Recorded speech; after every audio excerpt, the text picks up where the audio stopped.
Okay, so this section that we're going to do, like I said, talks about graphs of polynomials. This part specifically is talks about zeros of polynomials. So when we learned about quadratics earlier in the year, remember we did a lot of factoring and we did quadratics where it was like the parabola, the U-shaped graph, and we graphed them and we talked about solving them too. And we've mentioned this before, what a zero is. So if you ever hear me say, like, find the zeros, we're going to be finding the zeros all today. Like, that's what today's lesson basically is. You're identifying zeros. Other ways to say a zero, these are like also known as, sometimes we call them roots or the solutions to the polynomial or the x-intercept. It's all the same thing. So a zero, a root, a solution, an x-intercept, those are all different ways just basically to say the same thing. And so what an x-intercept is, it's where the graph hits the x-axis, also known as the solutions. So we're going to be graphing and solving polynomials. And so to do that, first we need to be able to identify them from an equation. So that's this first part here. Identifying zeros from an equation. So in order to do that, your function must be in factored form. So today we're going to start off with all of them in factored form. Remember we did factored form earlier in the year where you had to factor the trinomials and get it to look like this with binomials. And then we actually solved quadratics. You do it the same way. So you might remember this from earlier in the year. Basically, to solve, to figure out the zeros, you set each factor equal to 0, and then you solve. So if we look at this first example, this is what I mean. And this, you should remember this from earlier in the year. Each of these, this is a factor, this is a factor, and this is a factor. So when you separate something into factored form, each individual part that's being multiplied is considered a factor. So this one has 1, 2, 3 factors.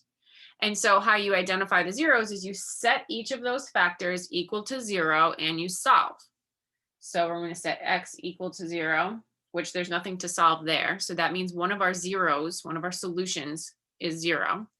This one would look like this, x minus 2 equals 0. And then this one would be x plus 5 equals 0. These we do have to solve. So we have to get the x all by itself. So I'm going to add 2. So I would get x equals 2. I'm going to write this underneath the line. I ran out of room. Okay, so there's 1. Here's 1. Over here, we're going to subtract 5. So x is negative 5. You may remember from earlier in the year when we would solve and identify zeros that when you just looked at the factored form, remember how you kind of could just do the opposite sign? So if you looked at this one, you knew it was 2. If you looked at this one, you knew it was negative 5. It's always the opposite sign. Just like when we do synthetic division, we put the number in the box and it's the opposite sign, it's the same idea. When it's just one x all by itself with no other number, it's always 0. So 0, 2, and negative 5. So these are the zeros. I'm going to write it down here. 0, 2, and negative 5. So that means that if we were to graph this, like if I were to pull up a graphing calculator right now and graph this, it would hit the x-axis at 0, 2, and negative 5. So those are the zeros. So there's one example. Here's another one. This one also has 1, 2, 3 factors. We set each of those equal to 0 and solve. And those are our answers. So x plus 3 equal to 0, x minus 1 equal to 0, x plus 2 equal to 0. So over here, I would subtract 3. So x equals negative 3. Over here, I would add 1. So x equals 1. Over here, I would subtract 2. So x equals negative 2. So these are our 3 zeros. Negative 3, 1, and negative 2, which you could have gotten just from looking at it. Like some of you, after we do this a lot, will just remember that it's the opposite sign. So this one is negative 3, this one's 1, this one's negative 2. So those are the zeros. Again, that's where it hits the x-axis. So that's how you can find zeros from an equation. As we go through this, please stop me and ask questions if you have a question or, are confused about anything, please. Okay, the next part is identifying zeros from the graph. This is even easier because all you have to do is you look to see where it hits the x-axis.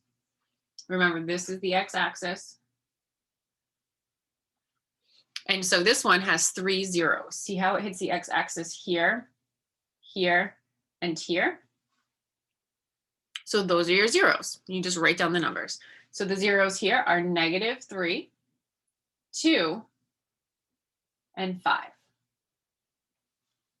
Pretty easy. Let's look at this one. Let me zoom in a little bit more so you guys can see it better. This one also has 3 zeros. Here, here, and here. If you can't see it, this one's at -2. This one's at 0. And this one's at 2. Oops, you can't see what I'm writing. So those are the zeros of that polynomial.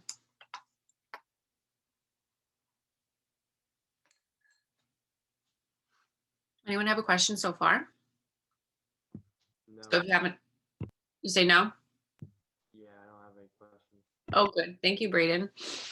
So if you have an equation, you're just taking the opposite sign. If you have a graph, you're just looking at where it crosses the x-axis. Okay. The next part can get a little trickier, but the more you do it, the easier it gets. It's called multiplicity. And so basically what multiplicity means is, see how in this one, in letter A, the way the polynomial hits the x-axis is kind of different. See how here it goes straight through the 0, but at 2, it hits it and bounces off of it. And over here, it goes through it again. See how like these are like almost looks like a straight line. This looks like a straight line, and this kind of looks like it hits it at a parabola. That's called multiplicity, like the different ways that a 0 can be seen in a graph. What it really means down here is how many times the solution appears. So if you look down at this little chart, this is going to be really helpful to you. You can determine the multiplicity of a 0 by looking at how the graph intersects it. So the first one is if it just has 1 0 at the x-intercept, like if it just goes through in a straight line, that's called multiplicity 1. So underneath here, we're going to write a few things. So we're going to say goes through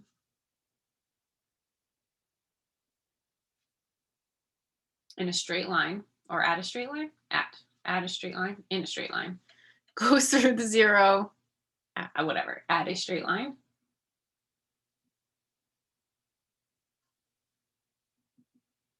So see how it just goes straight through. That's called multiplicity 1. When it's multiplicity 1, you can tell in an equation because the degree of that factor is 1. And I'll show you some examples of what that looks like.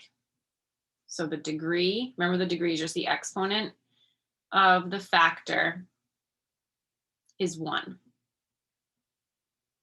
That's because when you have a graph, or if you had an equation that has a degree of 1, it's linear. That's what you learned all in Algebra 1 mostly, is linear equations when the degree is 1. Some examples of what that would look like in an equation would be like if you had something like just a plain x, that would be multiplicity 1. Or if you had like x minus 2, see how there's no exponent here? That's really an exponent of 1. That would be also multiplicity 1. And again, this might seem like really strange at first and might not make much sense, but once we actually do examples, it's pretty easy. So in a graph, multiplicity 1 just goes straight through the 0. In an equation, it has a degree of 1. So that's how you know it's multiplicity 1.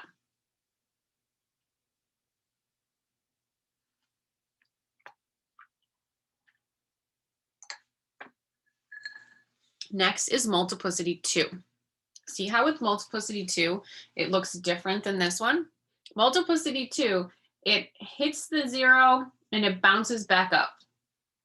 It hits it, I like to say it hits it at a parabola. See how that's a parabola? Remember that parabolas have degree of 2, so that's why it's multiplicity 2. So for multiplicity 2, we can say here that it hits the 0 and bounces back up. Or down. It could be like this. Doesn't have to be up necessarily. Or you can think of it as a parabola. Hits it at a parabola.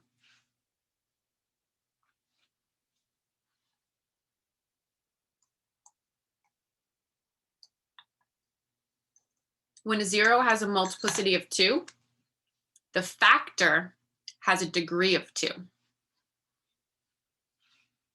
And I'll show you an example of that.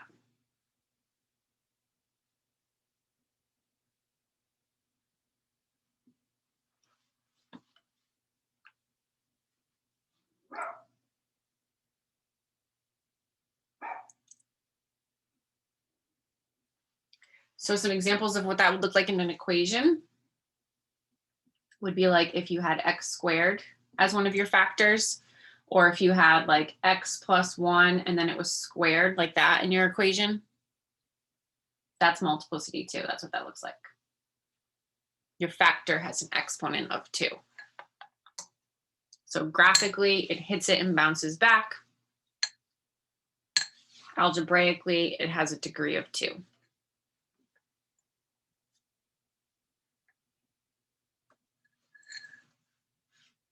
Okay. The last one is called multiplicity 3. Notice with multiplicity 3, sometimes kids get multiplicity 3 and multiplicity 1 confused. Multiplicity 1, it just goes straight through in a straight line. Like you could take a ruler and it will go straight through. Multiplicity 3, it kind of like goes like to a curve. It's called a cubic. So there's something called a cubic function, which is x to the third, which makes sense because it's multiplicity 3. And a cubic function kind of looks like this. On one side, it's like concave up like this, it curves up, and then on the other side, it curves down. So we'll get more into like how to make it when we do actual graphing. But you can tell it's multiplicity 3 when it's not a parabola, it's not quite straight through. It's kind of like a little curve, how it goes through. So what we can say over here for multiplicity 3 is we can say that it goes through the 0 at a curve, which is called the cubic, but I don't know if that's going to be helpful to you because you just learned what that is. But it goes through the 0 at a curve. The degree of a factor that's multiplicity 3 is 3. So the degree always corresponds to what the multiplicity is. So we can say factor has a degree of 3. So if it looked like this at that 0, that factor for that 0 would have a degree of 3.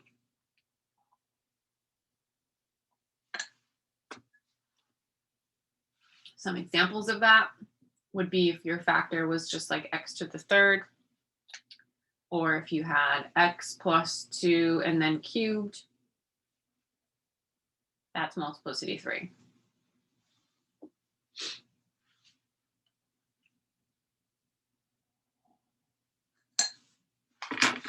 Okay, for those following along, I'm going to give you another like couple seconds to make sure you have all this written down.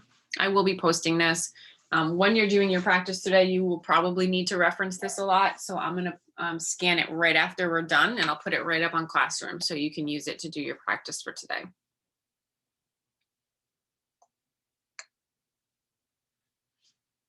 Okay, we're going to do some examples now. We ready?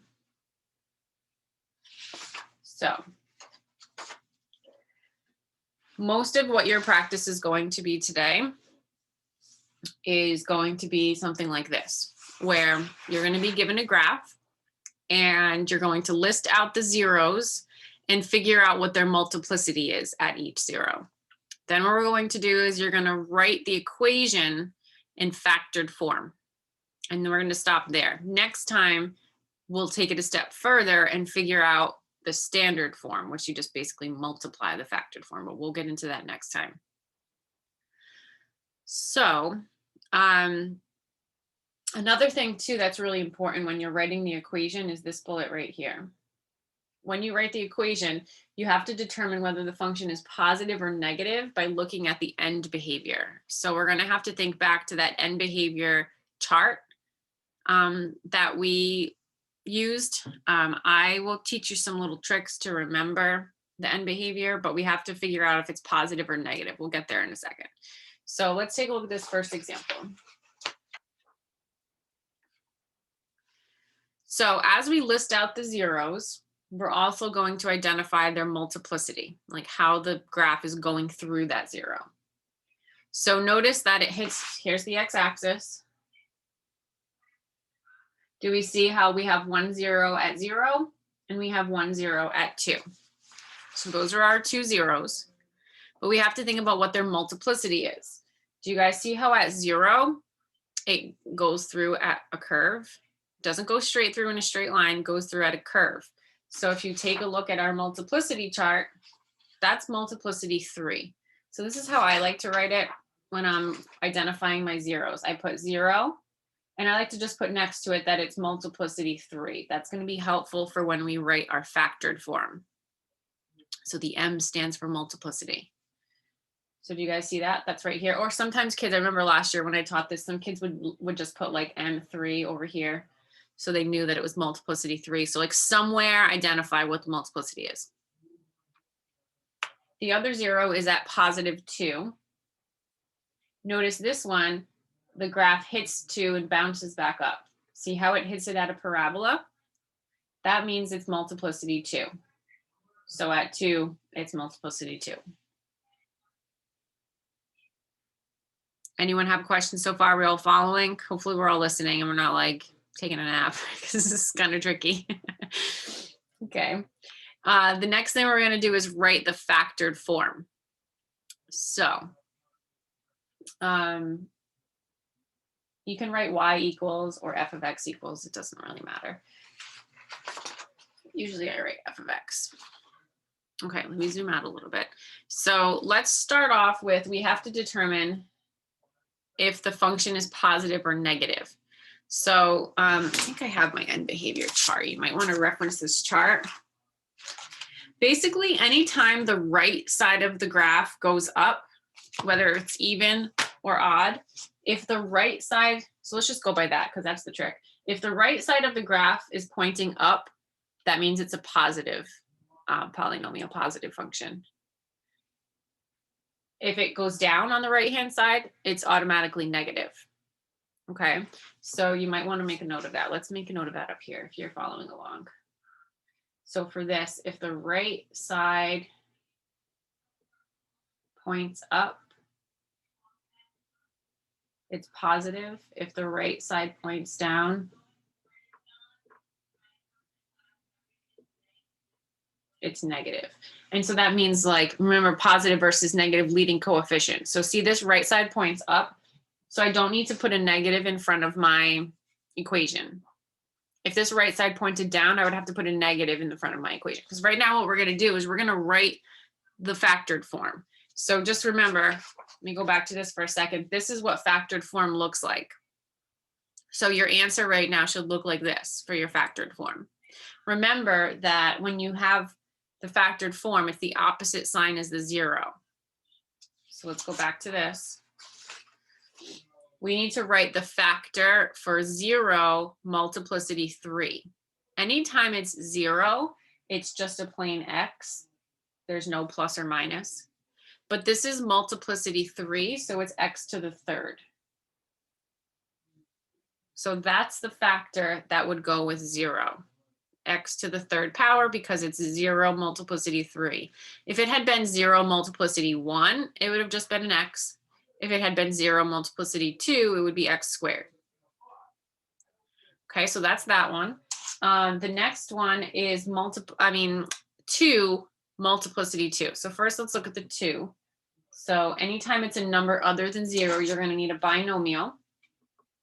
This is a positive 2. So my factor has to be the opposite sign. So it's going to be x minus 2, right? Because if I gave you this x minus 2 as your factor and I said identify the 0, it would be positive 2. It's the opposite sign. Now we have to take care of the multiplicity 2 part. That just means that this binomial, in parentheses, has an exponent of 2. And so that's our answer. This factor is for 0 multiplicity 3. This factor is for 2 multiplicity 2.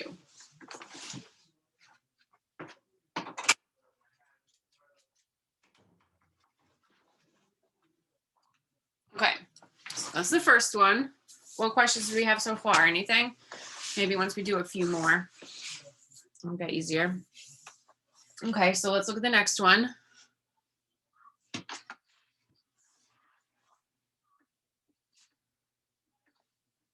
Can you guys see the zeros here?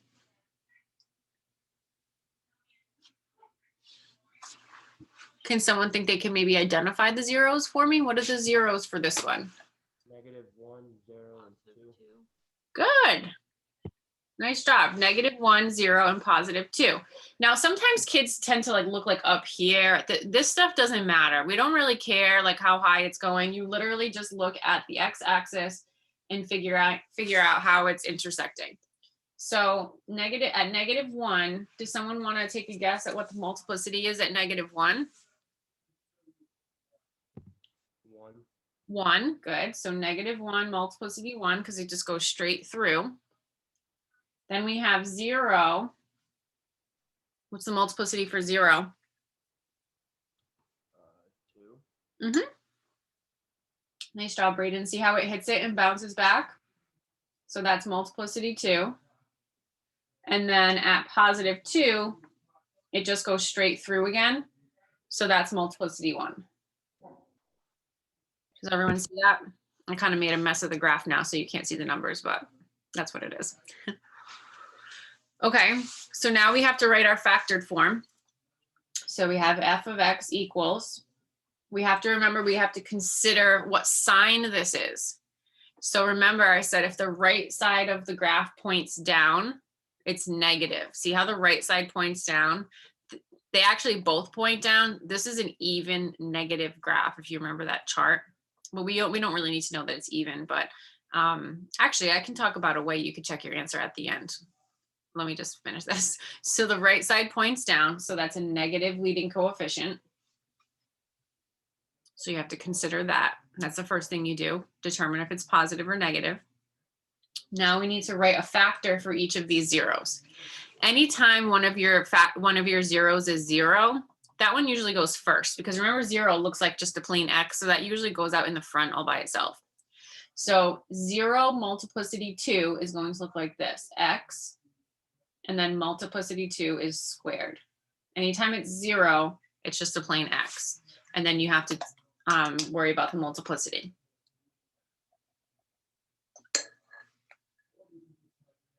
Okay, now my other ones are going to be binomials because they're numbers other than 0. So -1 multiplicity 1, -1, we need the opposite sign. So that's going to be x plus 1. Multiplicity 1 means an exponent of 1, which you don't have to write it in. You could. I usually just leave it like that.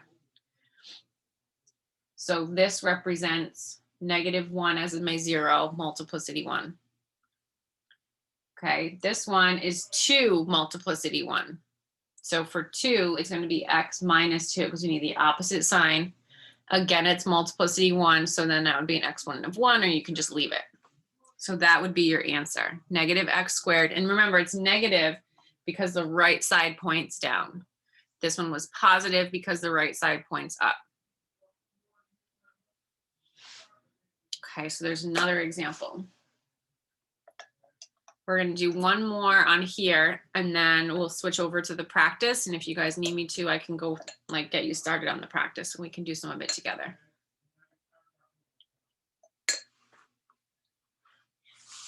Okay, we're going to skip this part about standard form. We'll come back to that maybe next time. Basically, to get the standard form, you just have to multiply it out. So we'll come back to that. So let's go down here. Again, let's identify the zeros. So it's kind of hard to see, but there's a 0 here. There's a 0 here, and there's a 0 here. Notice at -2, see how it goes straight through at -2? So that's going to be multiplicity 1. So we have -2 multiplicity 1. Anyone think they know what the multiplicity is for 0? What does this look like? 2. Not 2. 2, it would be like this. 3. 3. Do you guys see how it's multiplicity 3? It's like goes up on one side, down on the other side, and it kind of each side has a curve to it. different than this, how it just goes straight through though. So 0 is multiplicity 3. And then 1 is multiplicity 1. Does everyone see that? If you're, whoops, I forgot to write 1. If you have a question about where I'm getting this from, please just ask. Okay.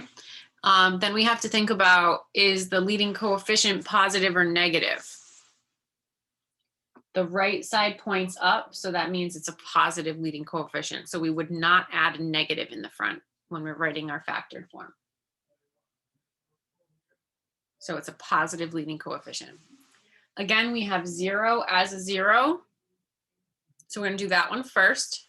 Remember, your factor for a 0 of 0 is x by itself, but it's multiplicity 3, so it's going to be x to the third.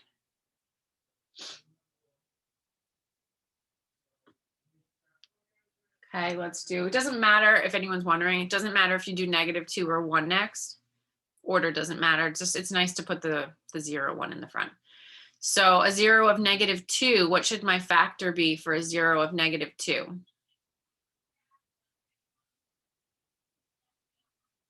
Remember to do the opposite sign. Anyone want to share what the factor would be? +2. What is it? +2. +2, so x plus 2, right? X plus 2.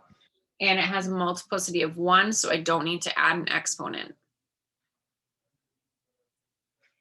Then how about this one? What should my factor be for +1? Is still the opposite for the third one as well. Mm-hmm. So what would I write? X plus negative, x minus 2. What is it? X minus 2. Well, it's 1, right? So x minus 1. Oh, yeah, 2. 1.